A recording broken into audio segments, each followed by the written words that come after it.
তো আবারও চলে আসলাম নতুন রান্নার ব্লগ নিয়ে। কি রান্না করব আর কি গল্প করব তাই আপনাদের শেয়ার করতেছি। তো আজকের এন্ট্রি দিচ্ছে আমার মেজো খোকা।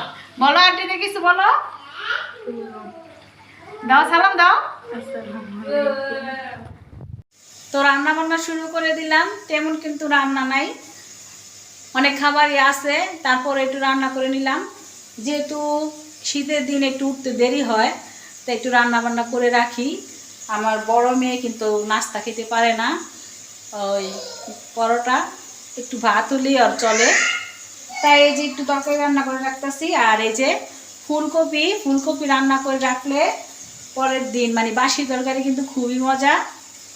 এই যে দেখেন আজকে কিন্তু তরকারির কালারটা সুন্দর হবে না, আজকে সব মশলা কমিয়ে দিছি, কারণ আমার বড় মেয়ে মশলা জাতীয় খাবার কোনোটাই খেতে পারে না, তাই একটু সব কিছু কমিয়ে দিতেছি।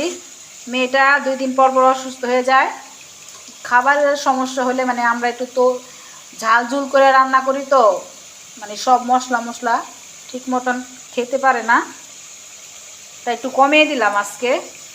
এই দেখেন তো কষানো হয়ে গেছে, এখন এই যে কপিগুলো দিছি।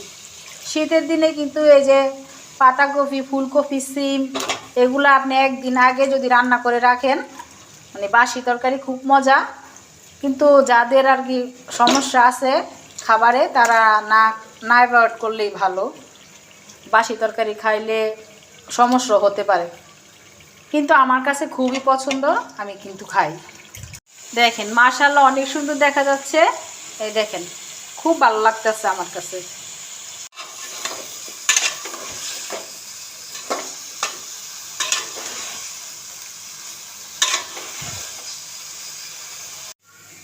শীতের দিনটা আমার কাছে খুব খারাপ, মানে কার কিরকম লাগে, আমার কাছে খুব খারাপ লাগে। আমরা ঘুমিয়ে থাকি কিন্তু আপনাদের ভাইয়া রাত জেগে কাজ করে, ওটা আমার সহ্য হয় না।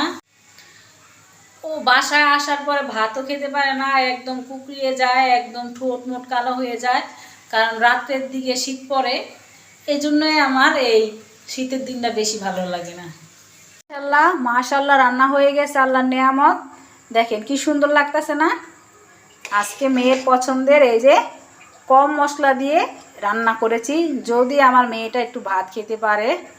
দোয়া করবেন কিন্তু সবাই।